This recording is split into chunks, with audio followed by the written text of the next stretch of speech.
Le magicien a encore frappé. Ouais, Yazidji. Yazidji. Ouais, il est incroyable. C'est...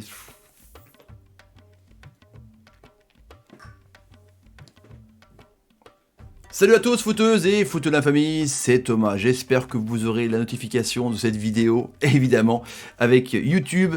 En tout cas, victoire de Lille écrasante, 4-0 avec un doublé de Yazidji, une passe D de Yazidji, un but de Jonathan, David et Arojo. David a marqué, il fait une passe D, il fait un but, ça va le débloquer le Canadien. GG à lui évidemment. Combien ça vaut les frérots, cette victoire de Lille? Bombardez la barre des likes, merci à ceux qui le font. Les amis, le petit bouton rouge, s'abonner avec la cloche pour ne rater aucune vidéo. On go vers les 170K, pourquoi pas. La vidéo est sponsorisée par OneFootball, première application mondiale de football. Tout le monde l'attend cette tête, tout le monde l'attend. Et bim, on n'a pas eu. Non. Si Zlatan, on va parler de ça évidemment, qui a marqué un doublé à 57 ans, c'est incroyable. Donc l'application, vous avez toutes les informations, notifications de vos matchs préférés, les compositions d'équipe à la fin. L'article de OneFootball, Lille 4-0, doublé de Yazidji avec le sniper, la cible et le premier but pour David. Donc voilà, tranquillement, Julien Riffel que je salue. Bon, c'était une opposition un petit peu faible. C'est inquiétant pour Lorient, qui va vraiment devoir se réveiller. C'est intéressant, mais le jeu de Sylvain Ripoll ou de Gourcuff, il est loin. En tout cas, Lille remonte sur le podium à 22 points. On verra le classement à la fin de la vidéo. Les frérots, les stats sont un record. 31 frappes, 12 cadrés, 4 buts. Il y a eu énormément d'arrêts de Paul Nardi. Il y en avait 6 au premier mi-temps. 700 passes. Et les Lorientais n'ont pas fait grand-chose, évidemment, mais 31 frappes. 31 frappes. Je répète, 18 frappes en première mi-temps. Je crois que c'est un record. Faut vérifier, les amis, mais... Voilà, quand tu vois des stats comme ça, des fois il y en a qui disent ouais les stats on les fait parler ou pas. Non franchement, là il n'y a pas de match, 4-0, il y aura peut y avoir 5 ou 6. Et puis le magicien Yazidji. Blessé, qui revient d'une grave blessure, qui était sur une pente ascendante à ses débuts à Lille. Et là il revient le mec, 6 buts en Europa League, que des triplés. Et là, il marque un doublé. Donc il est à 9 buts, tout complètement confondu. Et je sais plus combien de passes D, je crois 3 ou 4. J'exagère. De toute façon, on exagère un petit peu avec ce joueur. Mais c'est incroyable. Il pue le football. Dites-moi, j'ai posé la question en live, quelle équipe est la plus forte entre l'équipe de Pépé et cette équipe-là? Pépé qui a eu un carton rouge avec un coup de boule, enfin bref. Mais en tout cas, quelle équipe est la plus forte? C'est incroyable. Parce que là, il manquait Burak Yilmaz, il manquait Sanchez, il manquait Fonte, il manquait Selic. Et là, ils ont fait le taf. Sheka a été énorme au milieu de terrain. C'est pas non plus Sanchez, mais c'est bien. Jérémy Pied a été bon. Après, c'était Lorient. Yazidji, bah voilà quoi. David a marqué.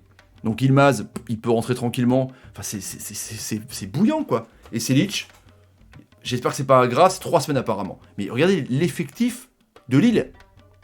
Avec Liadji qui fait une passe D en plus. Il y a Wea. Je sais pas. On a quoi être jaloux Franchement, c'est effectif. Ça joue bien au ballon, c'est rigoureux. Il n'y avait pas Fonte. Et ben Botman a fait le patron. Soumaro a été très bon. Maignan a fait l'arrêt qu'il fallait sur la frappe de Wissa au début. Non, c'est un truc de ouf quoi. Et quand t'as un mec à la tête comme Christophe Galtier, honnêtement, c'est pas galvaudé de dire que Lille est la deuxième meilleure équipe du championnat de France. Et celle qui propose peut-être le plus beau jeu, même devant Paris en ce moment, les frérots. Honnêtement, Parce que là, ça va vite, comme l'an dernier. De toute façon, on demande à Galtier de jouer comme ça pour mettre tes joueurs en valeur, pour pouvoir les vendre. En gros, c'est la politique qu'on lui a dit. Parce que Galtier à Saint-Etienne, c'est pas non plus ça. On est d'accord. Mais tu m'étonnes que Marseille le veut, Galtier. Il est incroyable. Après, il faut qu'une politique suive derrière, évidemment. Avec le micmac Ingla Campos, je sais pas. Et puis David, enfin, a marqué un but. Il a que 20 ans. On lui tombait dessus. Voilà, le premier, à demander si c'était un flop ou pas. Mais là, il est de mieux en mieux. Il est tonique, puissant. Il fait une passe D. Il fait un poteau. Il aurait pu marquer en première mi-temps. Là, il met un but d'attaquant avec un centre en retrait. Non, c'est de mieux en mieux. Il est loin, son but raté contre le Celtic, le penalty. Si David, en plus, se met à marquer, waouh, c'est tendu, Il a des problèmes de riche, le Galtier, la galette. Franchement, c'est chaud.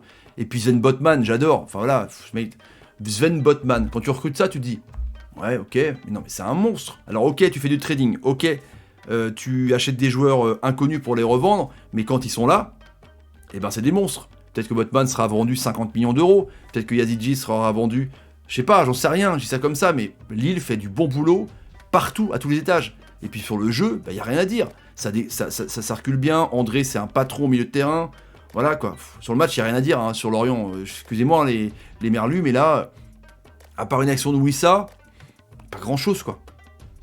Lille est vraiment à sa place, Lille est deuxième. Et puis pour revenir pour Zlatan aussi, à 40 ans, le Gary marque 2 buts dans le choc, avec un but de Mertens aussi, et un but de Auge, 3 buts à 1, Milan qui est en tête. Donc le choc Milan-Lille, jeudi, ça va être tendu de ouf. Les amis, le classement est là, Lille premier, pourquoi je dis ça à chaque fois, deuxième avec 22 points, le podium qui change complètement, hein. Lyon avec 20 points, donc Lyon sur le podium, Montpellier 20 points aussi, Monaco 20 points, Marseille mais 2 matchs de moins les frérots, Rennes qui chute complètement alors, à la 6ème position, Nice, match en moins, Lens, 2 matchs de moins, 17 points, c'est énorme ce que font les 100 et or, Metz qui a fait match nul contre Nantes, Angers, Bordeaux, Brest, un petit gap avec Nantes, Nîmes qui remonte bien avec sa victoire, Saint-Etienne qui chute, il y a un Saint-Etienne-Lille dimanche soir, ça va être chaud, Reims qui a perdu, Lorient qui a perdu, Strasbourg donc qui a perdu contre Montpellier et Dijon qui ferme la marche. Voilà pour le classement les amis, n'hésitez pas à bombarder la barre des likes, partager la vidéo sur Twitter, Facebook, Instagram et Snapchat et OnePlay, le réseau social de football en description et bravo à Lille. Salut, salut, salut et salut, truc de ouf. Un magicien je vous dis.